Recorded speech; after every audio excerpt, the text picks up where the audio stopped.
नमस्ते श्रोताओं, जय माता दी। माँ सिद्धिदात्री माता की जय। नवरात्रि का 9वां दिन।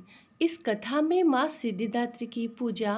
माँ सिद्धिदात्री से सभी को मिलती है सिद्धियाँ।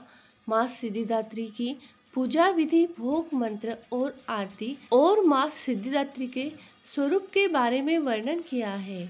शारदीय नवरात्रि का आज अंतिम दिन है और इस दिन माँ दुर्गा की 9वीं शक्ति सिद्धिदात्री देवी की पूरे विधि विधान के साथ पूजा अर्चना की जाएगी।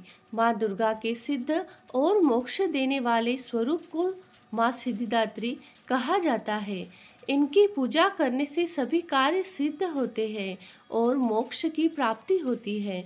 मान्यता है कि नवरात्रि के 8 दिन माँ दुर्गा की आराधना करने वालों को माँ 9वें दिन सभी की मनोकामना पूरी करती है। देव, दानव, ऋषि मुनि, यक्ष, किन्नर, साधक और गृहस्थ आश्रम में जीवन यापन करने वाले भक्त माँ सिद्धिदात्री की पूजा अर्चना करते हैं। इनकी पूजा करने से बल, यश और धन की प्राप्ति होती है। भगवान शिव को माँ से ही मिली है सिद्धियाँ। धार्मिक ग्रंथों में उल्लेख है कि माँ सभी प्रकार की सिद्धियों को देने वाली है। देवी पुराण के अनुसार भगवान शिव ने इनकी कृपा से ही इन सिद्धियों को प्राप्त किया है। इन्हीं देवी की कृपा से भगवान भोलेनाथ का आधा शरीर देवी का हुआ था। यह देवी भगवान विष्णु की प्रियतमा लक्ष्मी के समान कमल के आसन पर विराजमान है। हाथों में कमल, शंख, गदा, सुदर्शन चक्र धारण किए हुए है। 9वें दिन सिद्धिदात्री की पूजा करने के लिए नवाहन का प्रसाद और नवरस युक्त भोजन और 9 प्रकार के फल, फूल आदि का अर्पण करके नवरात्र का समापन करना चाहिए। सिद्धिदात्री देवी सरस्वती का भी रूप है। माँ सिद्धिदात्री की ये है 8 सिद्धियाँ। पौराणिक कथाओं के अनुसार अनिमा, महिमा, गरिमा, लघिमा, प्राप्ति, प्राकाम्य, ईशित्व और वशित्व ये 8 सिद्धियाँ हैं। भक्तों को ये सभी सिद्धियाँ देने के कारण ही देवी दुर्गा इस स्वरूप को सिद्धिदात्री कहा जाता है।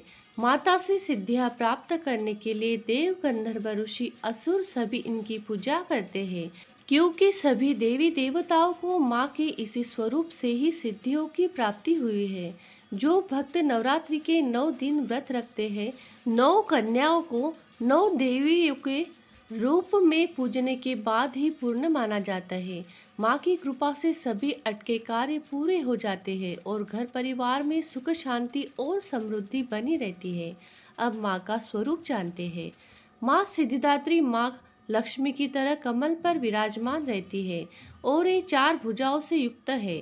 इनकी दाहिनी तरफ से नीचे वाले हाथ में कमल पुष्प और ऊपर वाले हाथ में शंख है। वही बाएं तरफ की नीचे वाले हाथ में गदा और ऊपर वाले हाथ में चक्र है। माँ दुर्गा इस रूप में लाल वस्त्र धारण की है। अब ऐसे कन्या पूजन करें। कन्या पूजन के लिए आ रही कन्याओं को माता का स्वरूप माना जाता है। कन्याएं जब घर आए तब परिवार समेत माता रानी के जय जयकारे लगाए, फिर उनके पैर धोकर आसन पर स्थान दे। इसके बाद सभी कन्याओं को लाल चुनरी दे और फिर माँ भगवती को लगाया भोग कन्या पूजन के लिए कन्याओं को दे। भोग में पूरी, चना और हलवा आदि जैसी चीजें दी जाती है। कन्याओं के साथ एक बालक को भी भोजन के लिए बुलाए। बालक को भी बटुक, भैरव और लंगूरा के रूप में पूजा की जाती है। भोजन कराने के बाद माथे पर रोली और अक्षत लगाए और हाथ पर मोली बांधे। इसके बाद सभी कन्याओं की आरती उतारकर दक्षिणा दे और फिर अंत में सभी के चरण स्पर्श करके आशीर्वाद ले। अब जानते हैं माँ सिद्धिदात्री पूजा विधि। शारदीय नवरात्रि के अंतिम दिन ब्रह्म मुहूर्त में उठकर ही अन्य दिनों की पूजा की तरह पूजा अर्चना करें, लेकिन इस दिन हवन का विशेष महत्व है। आज नवरात्रि का अंतिम दिन है, इसलिए माता की पूजा करने के बाद सभी देवी देवताओं की भी पूजा की जाएगी। लकड़ी की चौकी पर लाल कपड़ा बिछाकर माँ की मूर्ति रखें और फिर पूजा सामग्री अर्पित करके हवन करें। हवन करते समय सभी देवी देवताओं को नाम की आहुति भी एक बार दे दें। हवन के समय दुर्गा सप्तशती के सभी श्लोक के साथ माँ की आहुति दी जाती है। इसके साथ ही देवी के बीज मंत्र जाने। ओम ह्रीं क्लीं चामुंडाय विच्चे नमो नमः का 108 बार जप करते हुए आहुति दे और फिर आरती उतारे। इसके बाद पूरे परिवार के साथ माँ के जय जयकारे लगाए और कन्या पूजन शुरू करें।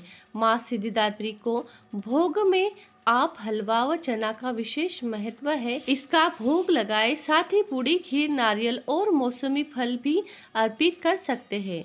अब जानते हैं माँ सिद्धिदात्री के मंत्र। सिद्ध गंधर्व यक्षाद्य सुरैरमरैरपि सेव्यमाना सदा भूया सिद्धिदा सिद्धिदायिनी वंदे वांछिता मनोरथार्थ चंद्रार्घकृतशेखरां कमलस्थितां चतुर्भुजा सिद्धिदात्री यशस्वनीं। नीचे माँ सिद्धिदात्री की आरती दी गई है। माँ के मंत्र के बाद माँ की आरती करें एवं पूजा संपन्न करें। श्रोतागण, अगली कथा श्रवण करने के लिए हमारे धन्वी वॉइस चैनल को लाइक करें, सब्सक्राइब जरूर करें, बेल आइकन वाला बटन भी दबाएं ताकि हमारा नया वीडियो आप तक पहुंच सके। आपके प्रियजनों को यह कथा शेयर जरूर करें और कमेंट में जय माता दी जरूर लिखें। कथा अंत तक सुनने के लिए आपका बहुत बहुत धन्यवाद। बोलो जय माता दी।